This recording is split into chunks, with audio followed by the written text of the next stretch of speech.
Bandwidth for this podcast is brought to you by CacheFly at CACHEFLY.com.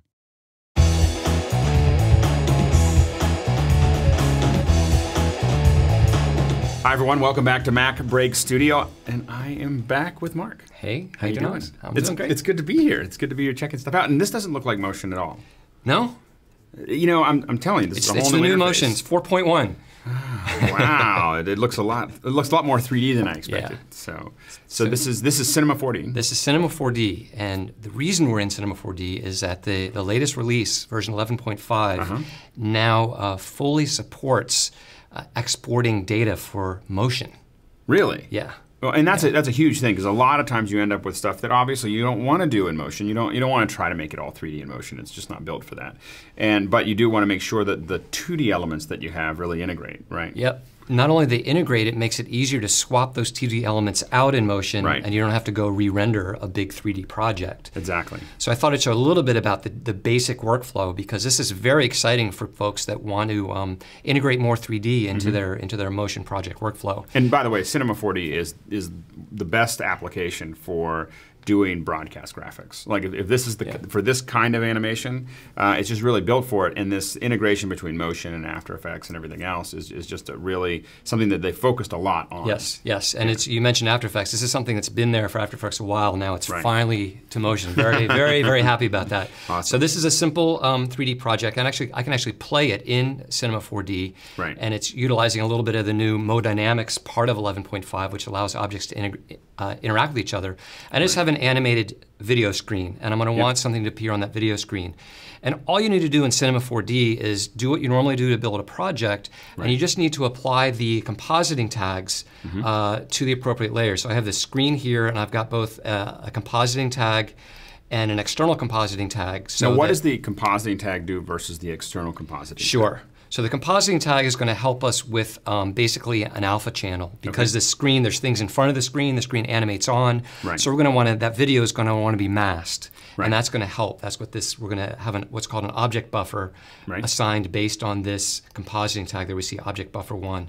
Got it. The external compositing tag, on the other hand, is what will tell Motion where the screen lives in 3D space. It'll position, it'll basically put a little null object in. Fantastic. So you need to put those two things on, and then when you set up the render, we can see there's this object buffer here, so that's what that little mask is basically going to be. And then if we look under the save options in this compositing project file, there's a target application of Motion. Right. Now, that's been there in this pop-up menu. You can see there's other options here as well. Motion has been there, but what hasn't been there, the big difference here, and the big thing I'm excited about, is include 3D data. Because before you could export passes, so you could have a whole bunch of passes or a whole bunch of renders or whatever, and have them all come out, and they all come in as a project in Motion. But without the 3D, it was limited. Yeah, you can't match, because what this will do is export the 3D camera position, its animation, as well as the lights. Will it, so if that object's moving, is it animating that null as well? The null will be animated. Yeah, all that data is going to come out. So that's basically all you need to do: set it up. And it creates a Motion project for you. Right. And this is what the Motion project looks like at first. It needs a little bit of work to sort of set it up. Right. Okay, so this little question mark here, that's that null object of the screen location that came from Cinema 4D. And then here's our actual movie. If I just play through it, we can see this is the rendered movie, and there's nothing in that screen right now, right? Right. So I'll stop it somewhere where we can see the screen. The first thing we need to do is this little screen needs to be in a 3D group. Right. Okay, so I'm going to create a new 3D group and drag the screen into it. And now if I go grab an object to put in that screen, I can just go ahead and grab, say, this surf movie and drag it on there to swap it out. And then that surf movie appears in there. Right. And in exactly the right location. And I'll just scale it up a little bit there. Now the problem is right now, it's in the right location. But it's over top of everything. It's over top of everything, right? So what we need to do now is add that mask. Right. And we have that mask right in here. It's one of the objects that was rendered out of Cinema 4D. And this is when you set up that object buffer, it gave you that. It gave me this movie. Okay. So I'm going to bring that into the 2D group. And the thing that's a little hard for me to wrap my mind around is all the QuickTime movies that are rendered out have to go in 2D groups, because we don't want them affected by the camera. Because the camera's kind of been baked into them already. Right. So now what I'll just do is I'll take our screen, our picture of our surfer here, and I'll choose Object, Add Image Mask, and then I'll drag on our little mask, and actually you can see what that mask looks like right here. I should have played that this is what that mask looks like. It's a black and white mask.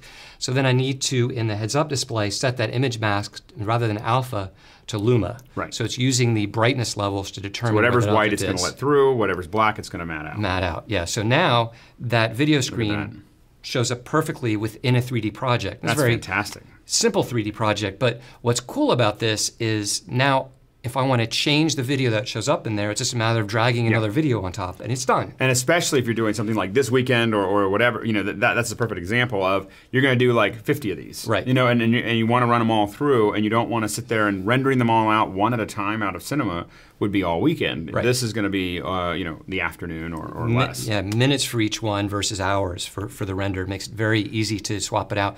Plus, I didn't do it. I have a question for you. I'm going to throw a curve at you. So okay. this is always the scary thing. With using the what Motion does with XML and so on and so forth, theoretically you could write a script to just swap them out.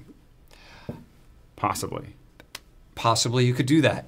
I'm just thinking on the fly there, you know, and Mark's like, no one warned me. I don't immediately see how to do like an automator or a services thing to do that. But if you had a script, then you could like an external script that would just grab it and basically say, because it's saying I'm looking for this this image, and just simply say, no, now you're looking for this one. No, now you're looking for this one. No, now you're looking for this one, and just keep on rendering. Just like the product AutoMotion does, where it swaps out project files. So it uses the same, because that product does it. It would definitely be a doable thing to say, here, point to a folder of 10 videos and give me 10, render out 10 motion projects, and you're done. Yeah. Plus the light data comes in. So I didn't do it here, but if you have multiple lights in your scene, those lights get translated into Motion's lights. So when they come in, they're actually Motion's lights. They'll be Motion's lights will be in the scene at the correct position and orientation of the same ones in Cinema, and the correct coloring, and you can adjust their brightness. Now, the lights don't map exactly the same. There's a little, because there's more controls in Cinema, but what it lets you do is modify your scene in Motion and deal with the light and make it darker, brighter, or slightly different hue without needing to go back to a 3D application. And the iteration rate is so much faster in Motion than you're going to have in a 3D application. That it really makes sense if everything else is going to remain mostly the same. Yeah. So for me, this is huge because I can do some stuff so fast in Motion, and combining it with 3D will now, I think we'll see a lot more true 3D stuff coming through a Motion pipeline. Fantastic. Thanks, Mark. Yeah. Where can people find more of this kind of stuff from you? Rippletraining.com is I have a full-blown training on Motion and in detail about how to use Motion 4 to do just about anything you want to do. Awesome. Thank you very much. You bet. And thank you for watching MacBreak Studio.